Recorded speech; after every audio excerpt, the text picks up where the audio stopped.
Hello बच्चों, सभी लोगों का स्वागत है। आज का जो टॉपिक है वो किसी भी कॉम्पिटिटिव एग्जाम्स के लिए, चाहे आपका आईएएस हो जाए, चाहे आपका पीसीएस, चाहे RO, ARO, UPSI, constable, SSC, GD, सभी एग्जाम्स के लिए बहुत ही ज्यादा इंपॉर्टेंट रहने वाला टॉपिक है, जिसका नाम है क्या? ब्लड रिलेशन, जिसको आप कहते हैं क्या? रक्त संबंध। ठीक है, तो चलिए आज का टॉपिक स्टार्ट करते हैं।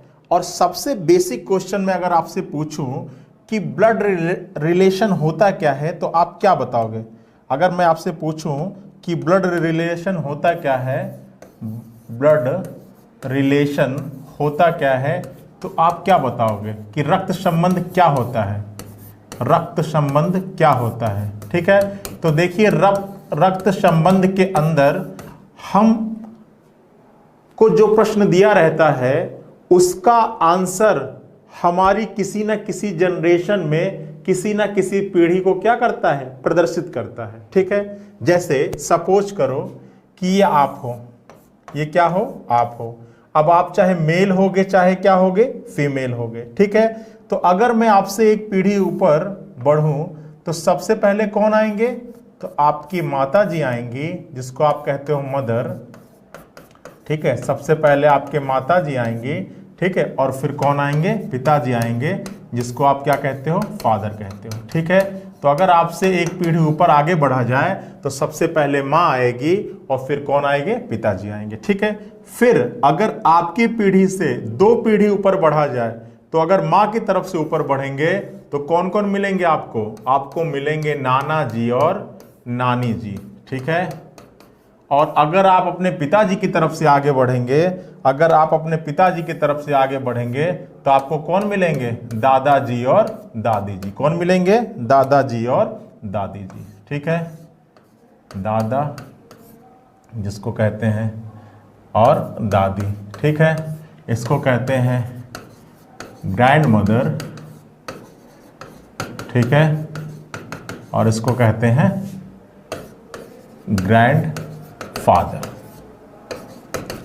ठीक है, ग्रैंड फादर। ठीक है, और इसके लिए भी ग्रैंड फादर और ग्रैंड मदर ही वर्ड यूज किया जाता है आज के डेट में। ठीक है, ये अलग बात है कि ये हमारे माता जी के साइड से हैं तो इनको मैटरनल ग्रैंडफादर और ग्रैंड मदर कहते हैं, और ये हमारे पिताजी की तरफ से हैं तो इनको पैटर्नल ग्रैंडफादर और ग्रैंड मदर कहते हैं। ठीक है, अब देखिए ये तो आपकी पीढ़ी हो गई, आपसे एक पीढ़ी ऊपर आपके पिताजी और माताजी, आपसे दो पीढ़ी ऊपर अगर पिताजी की तरफ से आगे बढ़े तो दादाजी और दादी जी, और अगर माताजी की तरफ से आगे बढ़े तो नाना जी और नानी जी। ठीक है, अगर आपके खुद की पीढ़ी की बात करें, आपकी स्वयं की पीढ़ी की बात करें तो कौन कौन होगा? आपके भाई होंगे या बहन होंगे, यही तो होगा।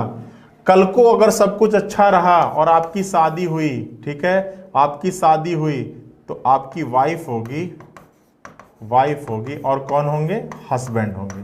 ठीक है, वाइफ होंगे और हस्बैंड होंगे, और भी सब कुछ अच्छा रहा तो कल के आपको क्या होंगे? बच्चे भी होंगे। ठीक है, तो देखिए ये मैंने एक रफ डायग्राम बना लिया कि ब्लड रिलेशन के अंदर हम कुछ नहीं पढ़ते हैं, हम संबंधों के बारे में पढ़ते हैं, जो संबंध हमारे फैमिली से क्या होते हैं? रिलेटेड होते हैं। ठीक है, और ब्लड रिलेशन में आपके पीढ़ी से एक पीढ़ी ऊपर मेल और फीमेल में कौन कौन से लोग आते हैं, उनको बुलाने के लिए किन शब्दों का यूज करते हैं? आपके पीढ़ी से दो पीढ़ी ऊपर मेल और फीमेल में कौन कौन से लोग आते हैं, उनको बुलाने के लिए किन शब्दों का यूज करते हैं? और आपसे एक पीढ़ी नीचे मेल और फीमेल में कौन कौन से लोग आते हैं और उनको बुलाने के लिए किन शब्दों का यूज करते हैं? ये हमको जानना अत्यंत आवश्यक है, क्योंकि आप जब एग्जाम देने जाओगे तो आप ये पाओगे कि आपके प्रश्नों के आंसर इस टॉपिक के अंदर वही होंगे जो हम किसी शब्द को, किसी रिलेशन को पुकारने के लिए यूज करते हैं। ठीक है, जैसे ऑप्शन में दादा होगा, दादी होगी, दामाद होगा, बहू होगा। ठीक है, तो हमको ये क्लियर होना चाहिए कि आखिर किस जनरेशन में कौन लोग आते हैं और उनको पुकारने के लिए किन शब्दों का यूज करते हैं, तभी आप रक्त संबंध के क्वेश्चंस को अच्छी तरीके से क्या कर पाएंगे? सॉल्व कर पाएंगे। ठीक है, तो सबसे पहले सबसे इंपॉर्टेंट चीज जो है ब्लड रिलेशन के टॉपिक के अंदर, वो हम लोग डिस्कस करने वाले हैं फैमिली ट्री में कि कौन कौन से लोग आएंगे और उनको बुलाने के लिए किन किन शब्दों का यूज करेंगे। तो अगला जो हमारा हेडिंग रहने वाला है उसका नाम है जनरेशन टेबल, जिसको कहते हैं पीढ़ी तालिका। क्या कहते हैं? पीढ़ी तालिका। ठीक है।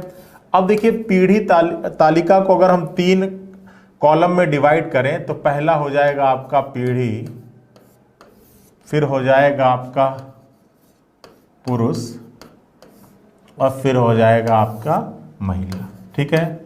अब हम लोग ये डिस्कस करने वाले हैं कि कौन से पीढ़ी में कौन कौन से लोग आते हैं मेल और फीमेल में, और उनको बुलाने के लिए हम किन शब्दों का प्रयोग करते हैं। ठीक है। किस पीढ़ी में कौन कौन से लोग आते हैं और हम उनको बुलाने के लिए किन शब्दों का प्रयोग करते हैं। ठीक है। तो सबसे पहले अगर हम आपके पीढ़ी से 2 पीढ़ी ऊपर चलें, आपके पीढ़ी से 2 पीढ़ी ऊपर चलें, तो पुरुष में सबसे पहले कौन आएगा? पुरुष में सबसे पहले कौन आएगा? सबसे पहले आएंगे दादाजी और कौन आएंगे? नाना जी। ठीक है। अच्छा, हम इन शब्दों की इंग्लिश भी साथ में लेकर चलेंगे, क्योंकि आजकल क्या होता है एग्जाम में कि आपके ऑप्शन में ऐसे लिख देगा ग्रैंडफादर, ठीक है, दूसरा ऑप्शन दे देगा नेफ्यू, नेफ्यू। ठीक है।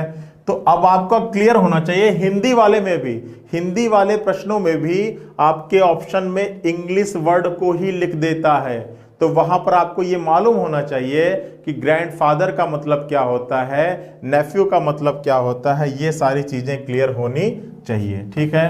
तो हम लोग इंग्लिश भी लेके चलेंगे और साथ में हिंदी भी लेकर चलेंगे। ठीक है। तो चलिए, दादा और नाना दोनों के लिए इंग्लिश में जो वर्ड होता है वो होता है ग्रैंडफादर। क्या होता है? ग्रैंडफादर। अब आपके एग्जाम में मैटरनल और पैटर्नल नहीं लिखता है, तो उसके लिए बहुत ज्यादा परेशान ना होइएगा। ठीक है। जनरली दादा के लिए क्या होता है? पैटर्नल ग्रैंडफादर, और नाना के लिए क्या होता है? Maternal grandfather. ठीक है। लेकिन आपके एग्जाम में वहां पर पैटर्नल और मैटरनल नहीं मिलेगा, वहां पर दादा और नाना दोनों के लिए क्या वर्ड यूज करेगा? ग्रैंडफादर। ठीक है। उसके बाद महिला में आपसे 2 जनरेशन ऊपर कौन आएगा? तो सबसे पहले आएंगी दादी जी और फिर आएंगी नानी जी, दादी और नानी। ठीक है। तो अब इसके लिए क्या यूज करेंगे? Grand mother. क्या यूज करेंगे? Grand mother. ठीक है। क्लियर है ना? तो ग्रैंडफादर और ग्रैंड मदर। ठीक है। चलिए, अब अगर आपके पीढ़ी से एक पीढ़ी ऊपर चले, अगर आपके पीढ़ी से एक पीढ़ी ऊपर चले, ठीक है, 1 जनरेशन एबव चले, तो सबसे पहले पुरुष में कौन आएंगे? तो सबसे पहले पुरुष में कौन आएंगे? पिताजी आएंगे। फिर कौन आएंगे? चाचा जी आएंगे। फिर कौन आएंगे? मौसा जी आएंगे। फिर कौन आएंगे? फूफा जी आएंगे। फिर कौन आएंगे? मामा जी आएंगे। फिर सब कुछ सही रहा तो कौन आ जाएंगे? ससुर जी आ जाएंगे। ठीक है। इतने लोग तो आएंगे, पिताजी, चाचा जी, मौसा जी, फूफा जी, मामा जी और ससुर जी। ठीक है। चलिए, अब अगर इंग्लिश के शब्दों की बात करें, अगर इंग्लिश के शब्दों की बात करें तो सबसे पहले कौन आएंगे? फादर आएंगे। फिर कौन आएंगे? अंकल आएंगे। अब देखिए, अंकल में आपका ये सब कवर हो जाएगा, चाचा, मौसा, फूफा, मामा, अंकल में ये सभी लोग क्या हो जाएंगे? कवर हो जाएंगे। फिर आएंगे ससुर, जिसको हम कहते हैं क्या? जिसको हम लोग कहते हैं फादर इल्ला। क्या कहेंगे? फादर इल्ला,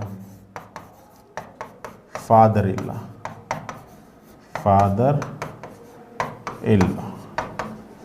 क्लियर है? चलिए, अब देखिए, हम लोग इंग्लिश और हिंदी दोनों साथ में लेकर चल रहे हैं। ठीक है। चलिए, अब अगर हम अपनी पीढ़ी से एक पीढ़ी ऊपर चले तो महिला में कौन कौन आएंगी? तो सबसे पहले कौन आएगी? माँ आएगी। ठीक है। उसके बाद कौन आएगी? चाची आएंगी, मौसी आएंगी, मामी आएंगी, बुआ आएंगी। सब कुछ सही रहा तो कौन आएंगी? सासू माँ आएंगी। ठीक है। ये क्लियर है? अब देखिए, माँ के लिए क्या वर्ड यूज करते हैं? तो मदर, सभी लोग को मालूम होगा। देखिए चाची, मौसी, मामी, बुआ सबके लिए एक ही वर्ड है और वो है क्या? आंटी। क्या है? आंटी। सास के लिए क्या हो जाएगा?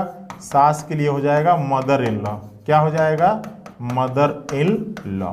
ठीक है, तो क्लियर है ना सारी चीजें? तो इसमें कंफ्यूज नहीं होना है। ठीक है, पिता, चाचा, मौसा, फूफा, मामा, ससुर, तो पिता के लिए फादर, अंकल में चाचा, मौसा, फूफा और मामा, ये सभी कवर हो जाएंगे, और फादर इन लॉ मतलब ससुर। ठीक है, उसी तरह मदर में माँ हो जाएगी, चाची, मौसी, मामी, बुआ, इन सबों के लिए आंटी हो जाएगी, और सास के लिए मदर इन लॉ। ठीक है, अब देखिए इन लॉ वाला एक बार कॉन्सेप्ट समझ लीजिए कि जो इन लॉ वर्ड है, ठीक है, अगर आप मेल पर्सन हैं तो आपकी जिससे शादी हुई होगी, मतलब आपकी वाइफ, अगर आप मेल पर्सन हैं, पुरुष हैं, तो आपकी जिससे शादी हुई होगी, मतलब आपकी पत्नी, आपके लिए पत्नी का घर लॉज होम। ठीक है, पत्नी के घर में लॉज होम हो जाएगा। ठीक है, पत्नी के पिताजी आपके लिए फादर इन लॉ, पत्नी की माताजी आपके लिए मदर इन लॉ, पत्नी की बहन आपके लिए सिस्टर इन लॉ, पत्नी का भाई आपके लिए ब्रदर इन लॉ। ठीक है, मतलब हमारी जिससे शादी हुई होती है, चाहे हम मेल हो चाहे फीमेल हो, हमारी जिससे शादी हुई होती है, उसका कोई भी रिलेशन, उसका कोई भी रिलेशन हमारे लिए क्या वर्ड जुड़ा हो, क्या वर्ड जुड़ के कहलाएगा?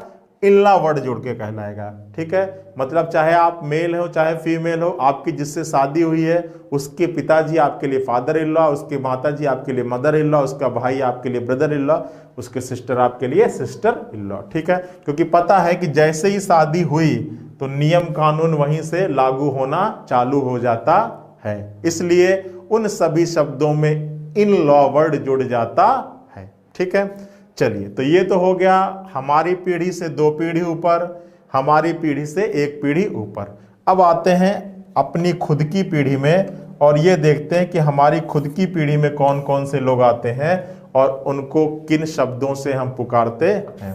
तो लिखते हैं सेल्फ जनरेशन, स्वयं की पीढ़ी।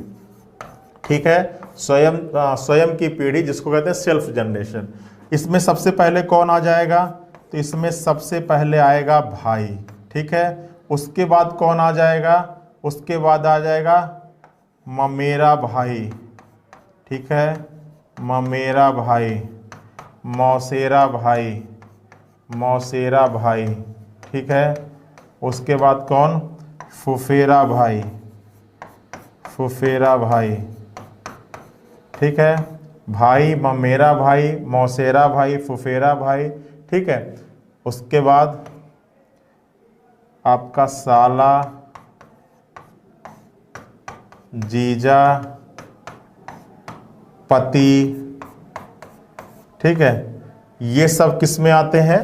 स्वयं की पीढ़ी में। ठीक है, अब अगर इनके लिए शब्द यूज किया जाए, इनके लिए शब्द यूज किया जाए, तो सबसे पहले तो हो जाएगा ब्रदर।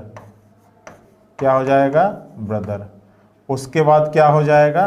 कजिन। उसके बाद क्या हो जाएगा? कजिन। कजिन में सभी लोग कवर हो जाते हैं, ममेरा भाई, मौसेरा भाई, फुफेरा भाई, ये सब कजिन में आ जाते हैं। ठीक है, उसके बाद पति में हस्बैंड हो जाएगा। क्या हो जाएगा? हस्बैंड हो जाएगा। क्या हो जाएगा? हस्बैंड हो जाएगा। ठीक है, अच्छा, उसके बाद इन शब्दों के लिए मैंने बताया था कि साला, जीजा, साला, जीजा, देवर, इन शब्दों के लिए क्या होता है? ब्रदर इन लॉ होता है। क्या होता है? Brother in law. ठीक है, मैंने बताया था अभी कि जब शादी हो जाती है तो उसका कोई भी संबंध हमारे लिए इन लॉ होता है। ठीक है, नियम कानून के साथ होता है। चलिए आगे चलते हैं। महिला में देखिए, महिला में सबसे पहले सिस्टर होगी, बहन होगी हमारी। उसके बाद ममेरी बहन, मौसेरी बहन, फुफेरी बहन, ममेरी बहन, मौसेरी बहन। ठीक है, फुफेरी बहन। ठीक है, चचेरी बहन, ये सब। ठीक है, कजन में। उसके बाद शादी हुई होगी तो पत्नी हो जाएगी, फिर साली। ठीक है, फिर आपकी भाभी। ठीक है, फिर देवरानी, जेठानी, ननद, ये सब किस में आ जाता है? आपकी सिस्टर इन लॉ में। ठीक है, तो देखिए अगर इसकी इंग्लिश लिखें तो सबसे पहले हो जाएगा सिस्टर।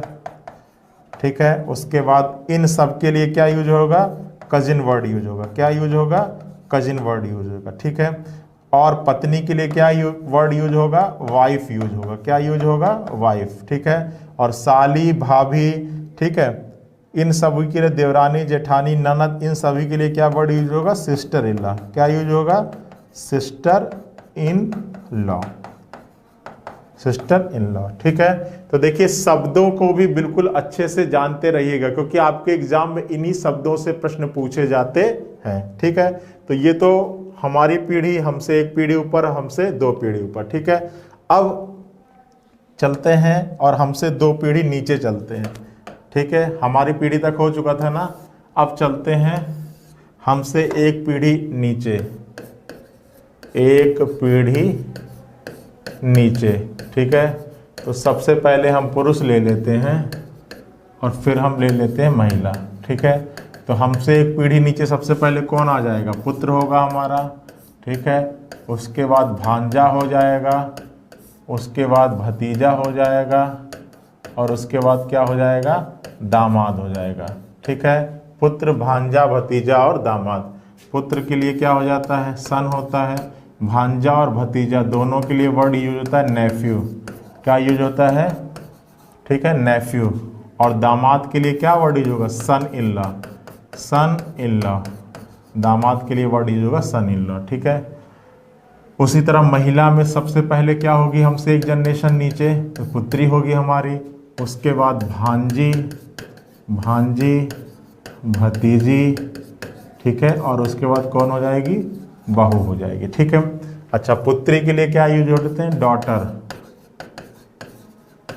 डॉटर, ठीक है। भांजी और भतीजी दोनों के लिए नींस ये वर्ड यूज होता है। क्या यूज होता है? नींस। और बहू के लिए क्या यूज होता है? डॉटर इन लॉ,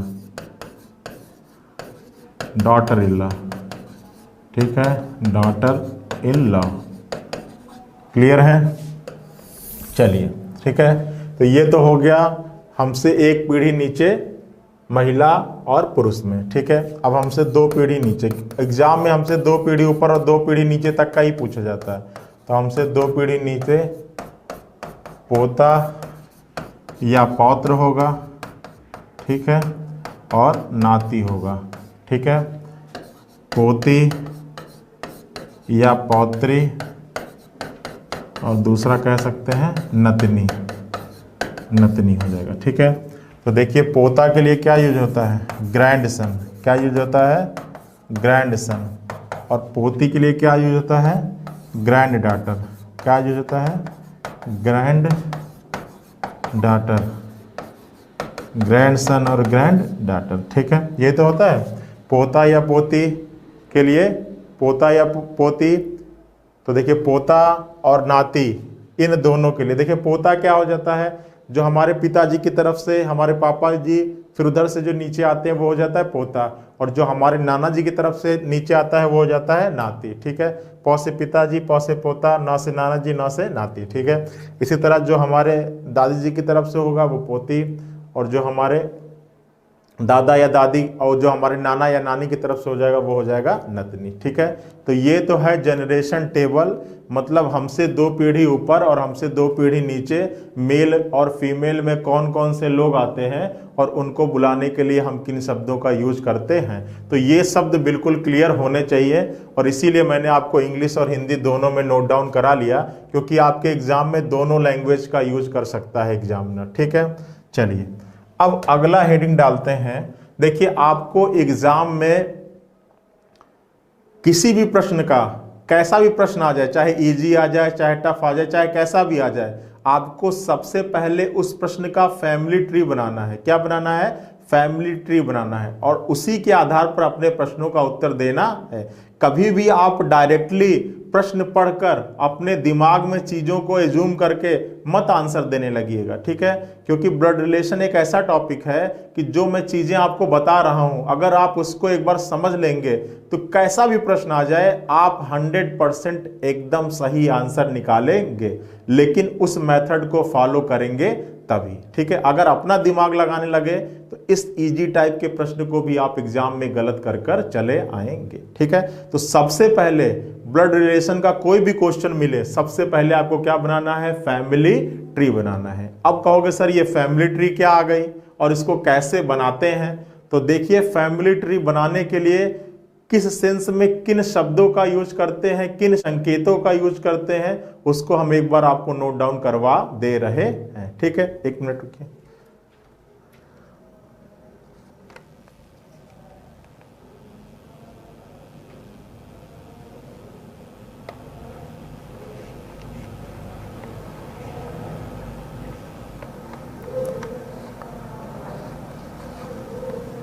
चलिए अब देखिए, तो हेडिंग डालते हैं family symbols used for family tree.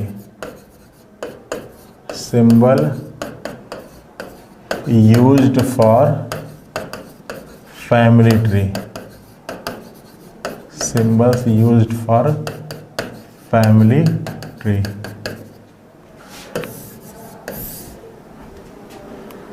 Family tree बनाने के लिए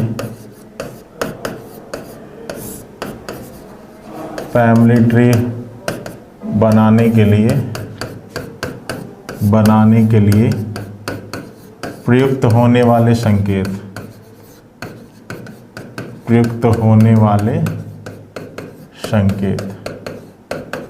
ठीक है।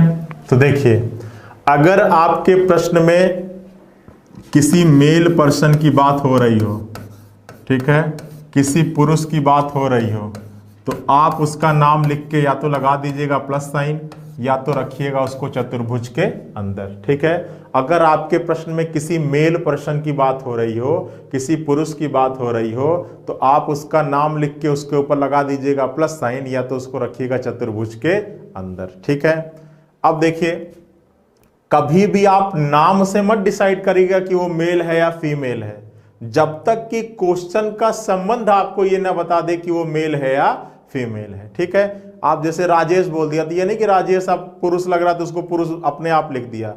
आपका प्रश्न ये बताना चाहिए कि राजेश क्या है, मेल है। ठीक है, अब देखिए, आप कहोगे सर ये कैसे पॉसिबल है? तो जैसे अगर आपसे कहे कि गीता रमेश की पत्नी है, गीता क्या है, रमेश की क्या है, पत्नी है, तो अब इस लाइन से ये क्लियर है कि रमेश उसका क्या होगा, पति होगा। भाई अगर गीता रमेश की पत्नी है तो फिर ऑटोमेटिक रमेश इसका क्या हो जाएगा, पति हो जाएगा। अब जब कोई किसी का पति होता है तो वो क्या होता है, मेल होता है। तो अब इस लाइन से क्लियर है कि रमेश क्या है, मेल है, इसलिए हमने रमेश का नाम लिख के क्या लगा दिया, प्लस साइन। और या तो रमेश को किसके अंदर रख दीजिए, या तो रमेश को रख दीजिए किसके अंदर, चतुर्भुज के अंदर। क्लियर है। इसी तरह अगर आपके प्रश्न में फीमेल पर्सन की बात हो रही हो, किसकी बात हो रही हो, फीमेल पर्सन की, जिसको कहते हैं महिला, तो महिला के केस में क्या करेंगे, या तो उसका नाम लिख के माइनस साइन लगाइएगा या तो उसको रखिएगा वृत्त के अंदर। ठीक है, जैसे मैंने बताया कि रमेश किसकी पत्नी थी, रमेश गीता की पत्नी थी, तो गीता लिख के माइनस साइन लगा दीजिएगा या तो गीता रखिएगा किसके अंदर, सर्किल के अंदर, क्योंकि अगर कोई किसी की पत्नी होगी तो फीमेल ही तो होगी। ठीक है, चलिए, अगर आपके प्रश्न में विवाहित जोड़े की बात हो रही होगी, किसकी, विवाहित जोड़ा, विवाहित जोड़ा जिसको कहते हैं क्या, मैरिड कपल। ठीक है, तो अगर आपके प्रश्न में मैरिड कपल की बात हो रही होगी, विवाहित जोड़े की बात हो रही होगी, तो आप उसका नाम लिख के क्या लगा दीजिएगा, इक्वल का साइन लगा दीजिएगा। ठीक है, अगर प्रश्न में हस्बैंड और वाइफ की बात हो रही होगी, जैसा कि यहां पर है, रमेश और गीता क्या थे, पति पत्नी, तो इसलिए हमने इनके बीच में क्या लगा दिया, इक्वल का साइन लगा दिया। ठीक है, रमेश और गीता क्या है, पति पत्नी, इसलिए इनके बीच में क्या लगा दिया, इक्वल का साइन लगा दिया। क्लियर है। तो मेल के लिए प्लस या चतुर्भुज, फीमेल के लिए माइनस या सर्किल, और विवाहित जोड़े के लिए किसका साइन, इक्वल का साइन। ठीक है, अब देखिए, अगर आपके प्रश्न में खुद की पीढ़ी से एक पीढ़ी ऊपर या नीचे जाना हो, ठीक है, एक पीढ़ी ऊपर जाना हो या नीचे आना हो, ठीक है, तो आपको यूज करना है एक सिंगल रेखा का, और रेखा कैसी होनी चाहिए, लंबवत होनी चाहिए। अगर आपको अपनी पीढ़ी से एक पीढ़ी ऊपर और नीचे जाना हो तो आपको यूज करना है एक लंबवत रेखा का। ठीक है, जैसे अगर रमेश और गीता का एक पुत्र होता जिसका नाम सुरेश होता, तो आप क्या करते, रमेश हो गया, ये गीता हो गया, ये इसका पति था, ये इसकी पत्नी थी, और इन दोनों का पुत्र कौन है, सुरेश है। तो यहाँ से भी एक लाइन खींचिएगा, यहाँ से भी एक लाइन खींचिएगा, और सुरेश होगा तो इन दोनों के पीढ़ी से एक जनरेशन नीचे होगा, तो यहाँ पर कौन हो गया, इन दोनों का पुत्र हो गया। ठीक है, तो अगर अपनी पीढ़ी से एक पीढ़ी ऊपर जाना हो तब भी एक लंबवत रेखा, और अपनी पीढ़ी से एक पीढ़ी नीचे आना हो तब भी आपको एक लंबवत रेखा का प्रयोग करना है। ठीक है, अगर अपनी पीढ़ी से अगर अपनी पीढ़ी के लोगों को प्रदर्शित करना है, स्वयं की पीढ़ी के लोगों को प्रदर्शित करना है, सेल्फ जनरेशन के लोगों को प्रदर्शित करना है, सेल्फ जनरेशन के लोगों को प्रदर्शित करना है, तो आपको यूज करना है एक क्षैतिज रेखा का। किसका यूज करना है, एक क्षैतिज रेखा का। अब स्वयं की पीढ़ी का मतलब कौन, हमारा भाई हो गया, हमारी बहन हो गई। ठीक है, इन सबको यूज करना है किससे, एक क्षैतिज रेखा से। ठीक है, एक हॉरिजेंटल लाइन से, पति पत्नी को इक्वल के लाइन से। ठीक है, तो सारी चीजें क्लियर हो गई। ये आपके 5 संकेत हो गए।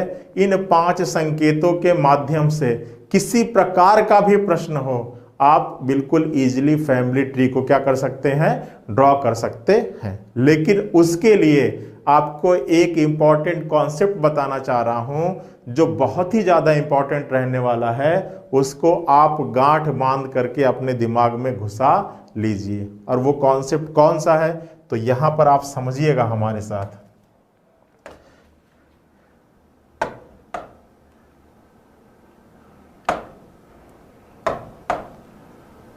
नोट डाल के लिखिए। एक है आपका फर्स्ट पर्सन और सेकंड पर्सन का कॉन्सेप्ट। अगर आपके प्रश्न में और आ रहा हो, लेकिन आ रहा हो, जबकि आ रहा हो,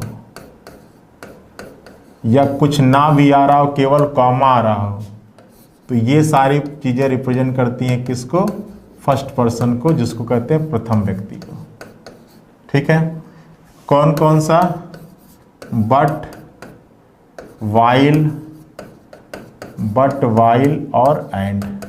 ठीक है, या कुछ ना भी तो कॉमा। और अगर आपके प्रश्न में जो आ रहा हो या जिसका आ रहा हो, जिसको कहते हैं हु या हुज, क्या कहते हैं, हु या हुज, तो ये सारी चीजें रिप्रेजेंट करती हैं किसको, सेकेंड पर्सन को, दूसरे व्यक्ति को।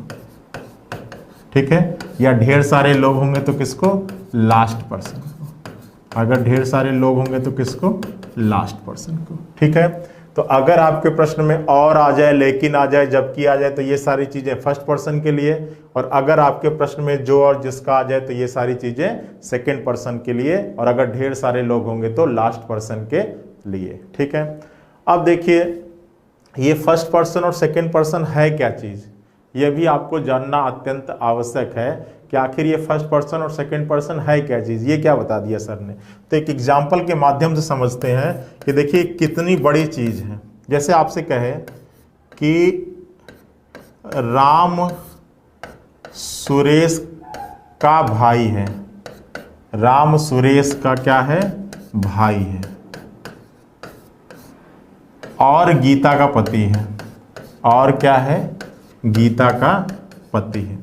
समझिएगा कॉन्सेप्ट को कि फर्स्ट पर्सन और सेकंड पर्सन है क्या चीज। ठीक है, अब अगर आपको इतनी लाइन का फैमिली ट्री बनाना हो, ठीक है, तो कैसे बनाएंगे, तो देखिए फर्स्ट पर्सन और सेकंड पर्सन होता क्या है, आपकी लाइन यहां से स्टार्ट हुई, राम सुरेश का भाई है, तो इस पंक्ति में सबसे पहले कौन आया, तो आप कहोगे सर कौन आया, राम आया। तो जो भी पंक्ति में सबसे पहले आता है वो हो जाता है क्या, फर्स्ट पर्सन। ठीक है, उसके बाद कौन आया, सुरेश आया, तो उसके बाद सुरेश आ रहा है तो सुरेश क्या हो जाएगा, सेकंड पर्सन। ठीक है, अब आपकी लाइन आगे बढ़ रही है और यहां पर कौन सा संयोजक आ रहा है, यहां पर और संयोजक आ रहा है, मतलब इन दोनों वाक्यों को यूज करने के लिए कौन सा कंजंक्शन यूज कर रहे हैं, और कंजंक्शन यूज कर रहे हैं। ठीक है, तो अगर और आता है तो वो किसके लिए होता है, फर्स्ट पर्सन के लिए होता है, मतलब और के बाद जो कुछ भी कहानी लिखी होगी वो किसके बारे में लिखी होगी, प्रथम व्यक्ति के बारे में लिखी होगी। ठीक है, अब देखिए अगर इसका फैमिली ट्री आप बनाएंगे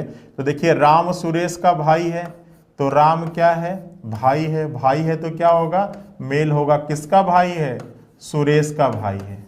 ठीक है, चलिए देखिए अब हमने सुरेश के ऊपर नाम से हमने प्लस या माइनस साइन अपने मन से नहीं लगा दिया। राम तो भाई था तो राम के ऊपर हमने प्लस का साइन लगा दिया, लेकिन सुरेश इसका क्या है भाई, राम भाई है ना सुरेश का, तो भाई का भी हो सकता है और बहन का भी हो सकता है, तो हम इस नाम से हम इसके ऊपर प्लस या माइनस साइन लगा नहीं देंगे। ठीक है, अब देखिए यहां पर क्या आ गया, और आ गया, और किसके लिए होता है, फर्स्ट पर्सन के लिए, और मतलब राम किसका पति है, गीता का पति है। तो ये राम के बारे में और एक चीज और कह रहा है कि ये पति है किसका, गीता का, तो गीता इसकी क्या हो जाएगी, पत्नी हो जाएगी। आई बात समझ में। तो इतनी कहानी का ये हो गया फैमिली ट्री। अब देखिए चीजें कैसे बदलती है। अगर मैं इसी सेंटेंस को कुछ इस प्रकार लिख दूं कि राम सुरेश का भाई है जो गीता का पति है, जो गीता का क्या है, पति है। ठीक है, अब देखिए इसी लाइन को मैंने इस प्रकार लिख दिया। अब इसका अगर मैं फैमिली ट्री बनाऊं तो राम क्या है, भाई है, भाई है तो क्या होगा, मेल होगा, किसका भाई है, सुरेश का भाई है, जो गीता का पति है। अब यहां पर जो आ गया ना, तो देखिए मैंने बताया था कि लाइन स्टार्ट होती है, सबसे पहले जो आता है वो हो जाता है फर्स्ट, उसके बाद जो आता है वो हो जाता है सेकंड।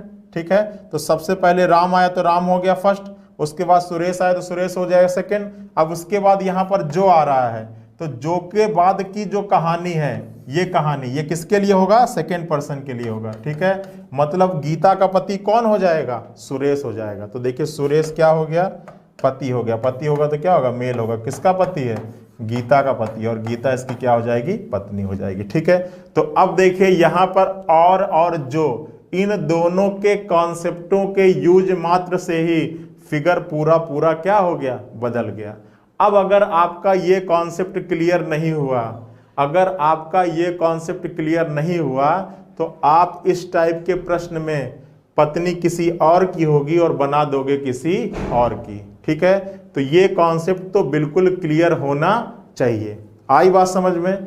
देखिए फिर से, राम सुरेश का भाई है, तो राम क्या था, भाई था, तो हमने इसके ऊपर प्लस साइन लगा दिया।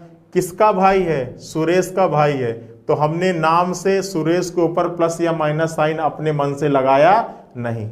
और तो और किसके लिए होता है, फर्स्ट पर्सन के लिए, मतलब इस राम के बारे में एक चीज और कह रहा है कि राम क्या है, पति है किसका, गीता, क्योंकि और आता है तो और किसके लिए होता है, फर्स्ट पर्सन के लिए। और प्रश्न की लाइन में जो सबसे पहले आता है वो हो जाता है फर्स्ट, और उसके बाद आता है तो वो हो जाता है सेकंड। तो और के बाद जो कुछ भी कहानी होगी वो किसके लिए होगी, फर्स्ट पर्सन के लिए होगी। ठीक है, तो ये आपका फिगर हो गया इस प्रकार से, और ये आपका फिगर हो गया इस प्रकार से। ठीक है, तो आपको आशा करते हैं कि फैमिली ट्री में किस रिलेशन में कौन कौन से संबंध आते हैं, उनको बुलाने के लिए किन शब्दों का हम प्रयोग करते हैं, ये चीज आपने क्लियर कर रखी होगी। ठीक है, फिर आपका फर्स्ट पर्सन और सेकंड पर्सन का कॉन्सेप्ट क्या है, ये हमने आज की क्लास में डिस्कस किया। और फिर इसके बाद हम लोगों ने फैमिली ट्री बनाने के लिए किन किन शब्दों का यूज करते हैं, ठीक है, किन किन संकेतों का यूज करते हैं, ये भी हम लोगों ने आज की क्लास में डिस्कस कर लिया। ठीक है, अब इसको आप एक बार रिवाइज कर लीजिएगा, फिर अगले पार्ट में। ठीक है, देखिए प्रतियोगी परीक्षाओं में जो इस टॉपिक से प्रश्न पूछे जाते हैं, जो आपके एग्जाम में जो आपसे प्रश्न पूछे जाएंगे, वो 3 टाइप के प्रश्न पूछे जाएंगे। पहला तो आपका होगा साधारण प्रश्न, पहला होगा साधारण प्रश्न, जिसको आप कह सकते हो सिंपल क्वेश्चन। दूसरा होगा तस्वीर आबलिक फोटो पर आधारित प्रश्न, दूसरा होगा तस्वीर आबलिक फोटो पर आधारित प्रश्न, तस्वीर आबलिक फोटो पर आधारित प्रश्न। और तीसरा होगा संकेतों और निर्देशों पर आधारित प्रश्न, तीसरा होगा संकेतों एवं निर्देशों पर आधारित प्रश्न। ठीक है, संकेतों एवं निर्देशों पर आधारित प्रश्न, पर आधारित प्रश्न। ठीक है, तो देखिए आजकल जो आपका ये है ना, ये वाला जो टॉपिक है जिसको आप कहते हैं कोडिंग ब्लड रिलेशन, ठीक है, ये आजकल आपके यूपी एसआई के एग्जाम में बहुत ज़्यादा इंपॉर्टेंट होता है। इसको कहते हैं क्या, coding blood relation, coding blood relation. ठीक है, तो आपको इस पर ज़्यादा ध्यान देना है, क्योंकि जो ये ऊपर के जो दो टाइप थे ये पहले बहुत ज़्यादा पूछे जाते थे, लेकिन आज की डेट में आपका जो संकेतों और निर्देशों पर आधारित प्रश्न है, जिसको हम लोग कह सकते हैं कोडिंग ब्लड रिलेशन, इस पर आपको ज़्यादा फोकस करना है। ठीक है, तो इन सभी चीज़ों को आप एक बार रिवाइज कर लीजिएगा। ठीक है, फिर हम इसका जो पार्ट 2 है उसमें हम लोग इस पर ढेर सारे क्वेश्चंस को डिस्कस करेंगे। ठीक है बच्चों, चलिए तो आप लोग अपना ख्याल रखिएगा, मिलते हैं हम लोग अगले पार्ट में, तब तक के लिए बाय बाय।